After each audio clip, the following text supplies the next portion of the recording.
दोस्तों आज साइंस और टेक्नोलॉजी की बदौलत हमारे पास ऐसी ऐसी एलईडी लाइट्स और बल्ब हैं जिनकी वजह से रात में भी दिन जैसा अनुभव होता है। इन्हीं लाइट्स की वजह से आज दिन से अच्छा रात में महसूस होता है। लेकिन सोचिए जब बल्ब का आविष्कार नहीं हुआ होगा तो हमारी दुनिया कैसी होगी। जब बल्ब का आविष्कार नहीं हुआ था तब रात होते ही लोग घरों में रोशनी के लिए दिया, मोमबत्ती और लालटेन जलाया करते थे। लेकिन सड़क, पार्क और बाहर पूरा अंधेरा रहता था। शाम होते ही लोग घर के अंदर चले जाते थे। बल्ब के आविष्कार ने हमारी पूरी दुनिया को बदल दिया। बल्ब का आविष्कार महान वैज्ञानिक थॉमस अल्वा एडिसन ने किया था। आज की इस मोटिवेशनल वीडियो में हम थॉमस अल्वा एडिसन के लाइफ स्टोरी के बारे में जानेंगे कि कैसे एक गरीब घर का मंदबुद्धि बच्चा दुनिया का इतना बड़ा जीनियस साइंटिस्ट और अमेरिका का एक रईस आदमी बन गया। और साथ में ये भी जानेंगे कि एडिसन ने बल्ब का आविष्कार कैसे किया था। नमस्कार दोस्तों, स्वागत है आपका द साइंस न्यूज़ में। तो आइए अब जानते हैं थॉमस अल्वा एडिसन के मोटिवेशनल लाइफ स्टोरी के बारे में।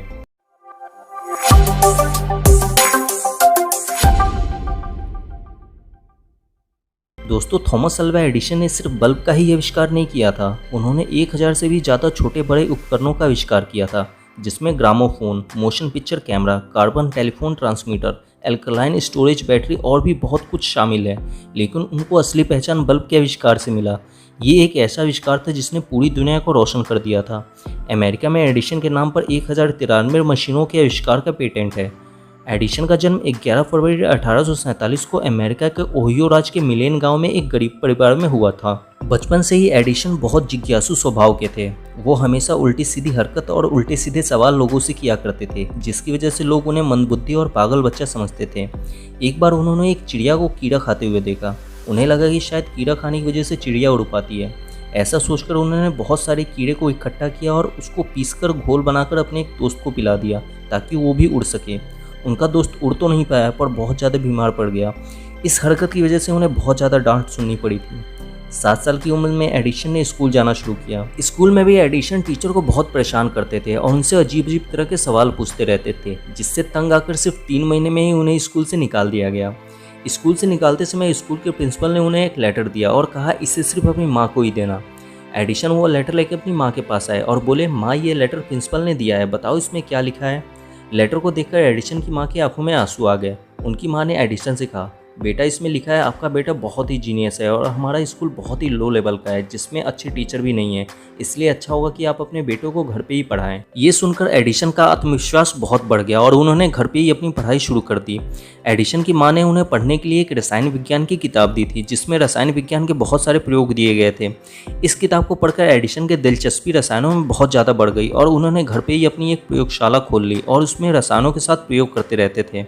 एक बार किसी कारण से उनकी माँ ने गुस्से में आकर उनके सारे प्रयोगशाला को तोड़ दिया, जिससे एडिसन बहुत निराश हुए।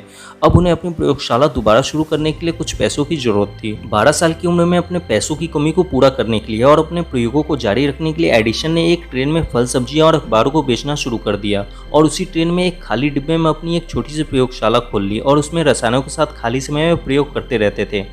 एक बार ट्रेन में प्रयोग करते हुए अचानक किसी केमिकल रिएक्शन के कारण उनके केमिकल में आग लग गई, जिसकी वजह से उस ट्रेन में आग लग गई। ये देखकर गुस्से में आकर उस ट्रेन के टीटी ने उन्हें एक जोरदार थप्पड़ मार दिया। उस थप्पड़ के कारण उनके कान में इन्फेक्शन हो गया और उनके सुनने की शक्ति कम हो गई। एडिसन की जगह कोई और होता तो बहुत निराश हो जाता, लेकिन उन्होंने इस चीज़ को पॉजिटिव तरीके से लिया और उन्होंने कहा कि चलो अच्छा ही हुआ मुझे कम सुनाई दे रहा है, इससे मुझे अब दुनिया की फालतू की चीज़ें सुनाई नहीं देगी और मैं अपने एक्सपेरिमेंट पर फोकस कर पाऊंगा। कुछ समय तक न्यूज़पेपर बेचने के बाद एडिसन ने 13 साल की उम्र में खुद का अपना एक न्यूज़पेपर छापना शुरू कर दिया, जिसका नाम था ग्रैंड ट्रक हेराल्ड।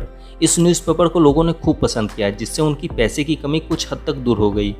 20 साल की उम्र में उन्होंने टेलीग्राफ का काम सीखकर टेलीग्राफ ऑपरेटर की नौकरी करने लगे। इसी दौरान उन्होंने यूनिवर्सल स्टॉक प्रिंटर बनाया। ये एडिसन का सबसे पहला आविष्कार था। अपने इस आविष्कार को वो टेलीग्राफ कंपनी के मालिक जनरल इलेक्ट्रिक को बेचने गए। उन्हें लगा था कि उनका ये पहला आविष्कार लगभग $5000 के आसपास में बिक जाएगा, लेकिन जनरल इलेक्ट्रिक ने एडिसन के यूनिवर्सल स्टॉक प्रिंटर को $40,000 में खरीद लिया। इसे देखकर एडिसन की खुशी का ठिकाना नहीं रहा। इस घटना के बाद से एडिसन को अपने एक्सपेरिमेंट में और भी ज़्यादा इंटरेस्ट आने लगा। उन्होंने नौकरी छोड़कर अपना पूरा समय प्रयोगों में लगाना शुरू कर दिया। सन 1876 में उन्होंने कैलिफोर्निया के मेनलो पार्क में अपनी पहली प्रयोगशाला स्थापित की। मेनलो पार्क में स्थापित प्रयोगशाला से एडिसन ने दुनिया को बदलने वाले इतने ज़्यादा आविष्कार किए कि लोग उन्हें मेनलो पार्क का जादूगर यानी the wizard of Menlo park कहने लगे थे। आगे चलकर एडिशन ने माइकल फैराडे के द्वारा बनाए गए डीसी मोटर में कुछ सुधार किया और डीसी करंट को लोगों तक पहुंचाने के लिए अपनी एक पावर जनरेशन कंपनी खोली। उनके इस डीसी करंट को लोगों द्वारा बहुत पसंद किया जाने लगा और उनके डीसी करंट की मांग बहुत ज़्यादा बढ़ गई, जिस कारण से उन्होंने अपने इस बिजनेस को और भी ज़्यादा बड़ा कर लिया। अब एडिशन की ये पावर जनरेशन कंपनी अमेरिका की एक बहुत बड़ी पावर जनरेशन कंपनी बन चुकी थी और थॉमस अल्वा एडिशन अमेरिका के एक फेमस बिजनेसमैन और आविष्कारक बन चुके थे। उन दिनों बहुत सारे वैज्ञानिक बिजली से रोशनी करने वाले बल्ब को बनाने के प्रयोग में लगे हुए थे, लेकिन किसी को भी सफलता नहीं मिल पा रही थी। साल 1879 में अपने 10,000 असफलताओं के बाद एडिशन ने बिजली के बल्ब को बनाने में सफलता हासिल कर ली। इस आविष्कार के बाद एडिशन पूरी दुनिया में बहुत ज़्यादा फेमस हो गए। 31 दिसंबर 1879 को एडिसन ने अपने मेनलो पार्क में स्थित प्रयोगशाला के कॉम्प्लेक्स को अपने द्वारा बनाए गए बिजली के बल्बों से रोशन किया था, जिसे पहली बार देखने के लिए हजारों की संख्या में लोग इकट्ठा हुए थे। एक बार उनसे पूछा गया कि आप बिजली के बल्ब को बनाने में 10,000 बार असफल हुए, फिर भी आपने हार क्यों नहीं मानी? तब उन्होंने कहा था कि मैं 10,000 बार असफल नहीं हुआ, बल्कि मैंने 10,000 ऐसे तरीकों को ढूंढा जो काम नहीं करते थे। एडिशन उन्हीं चीज़ों का आविष्कार करते थे जो लोगों के काम आ सके। एडिशन एक ही समय में बहुत सारे प्रोडक्ट को बनाने वाले यानी मास प्रोडक्शन की शुरुआत करने वाले दुनिया के पहले व्यक्ति थे। इस समय तक अमेरिका में एडिशन की बहुत सारी फैक्ट्रियाँ खुल चुकी थी। अब एडिशन दुनिया के एक महान आविष्कारक और बिजनेसमैन बन चुके थे। उनकी गिनती अमेरिका के सबसे अमीर लोगों में गिनी जाने लगी। इस समय तक उनकी माँ का भी देहांत हो चुका था। एक समय वो अपने घर में कुछ काम कर रहे थे, तभी उन्हें बचपन में स्कूल से मिला हुआ वो लेटर दिखाई दिया, जिसे उन्होंने अपनी माँ को पढ़ने के लिए दिया था। उन्हें उस लेटर को पढ़ने की जिज्ञासा हुई। जब एडिसन ने उस लेटर को पढ़ा तो उनकी आंखों से आंसू आ गए। उस लेटर में लिखा था कि आपका बच्चा एक मंदबुद्धि बालक है, इसे हम स्कूल में नहीं पढ़ा सकते, अच्छा होगा कि आप इसे घर पर ही पढ़ाएं। इस बात पर एडिसन ने एक बार कहा था कि आज मैं जो कुछ भी हूँ अपनी माँ की वजह से हूँ। मैं एक मंदबुद्धि बच्चा था, मेरी माँ ने मुझे जीनियस बना दिया। अपने पूरे जीवन काल में एडिसन ने 1093 आविष्कार किए हैं। अमेरिका में एडिसन के नाम पर 1093 मशीनों के आविष्कार का पेटेंट है। एक गरीब घर का लड़का जिसने खुद से घर पर पढ़ाई करके यानी सेल्फ स्टडी करके अपनी मेहनत के बल पर और अपनी सकारात्मक सोच यानी पॉजिटिव थिंकिंग के दम पर दुनिया का इतना महान इंसान बन गया। और आजकल हमारी जनरेशन इंटरनेट के होते हुए भी बिना ट्यूशन या कोचिंग के कुछ नहीं कर पा रही है। आज इंटरनेट पर पूरी दुनिया का नॉलेज है, फिर भी इंडिया आज साइंस के फील्ड में इतना पीछे है। इसका सिर्फ एक ही कारण है, आज इंडिया में साइंस की वैल्यू नहीं है। इंडिया में सिर्फ एंटरटेनमेंट की वैल्यू है। आज इंडिया का हर बच्चा सिंगर बनना चाहता है, डांसर बनना चाहता है, लेकिन साइंटिस्ट कोई नहीं बनना चाहता। मैं इंडिया को साइंस के फील्ड में और देशों के कंपैरिजन में बहुत आगे बढ़ते हुए देखना चाहता हूँ। सो प्लीज़ मुझे सपोर्ट करें और इस वीडियो से आपको क्या मोटिवेशन और सीख मिला मुझे कमेंट करके ज़रूर बताएं। उम्मीद है कि आपको ये मोटिवेशनल वीडियो बहुत अच्छा लगा होगा। अगर आपको अभी भी इसमें कुछ समझ में नहीं आया है तो आप मुझसे इंस्टाग्राम पर जुड़कर अपना कोई भी सवाल पर्सनली पूछ सकते हैं। हमारे इंस्टाग्राम चैनल को फॉलो करने के लिए डिस्क्रिप्शन में लिंक दिया गया है। दोस्तों, आज हमारा साइंस इतना डेवलप हो चुका है कि इसकी मदद से आज दुनिया में हर दिन कुछ ना कुछ नई नई खोज और आविष्कार होते रहते हैं। ऐसी ही नई नई खोज और आविष्कार की जानकारी से हमेशा अपने आप को अपडेट रखने के लिए आप सब्सक्राइब कर सकते हैं हमारे नए चैनल साइंस न्यूज़ टीवी को।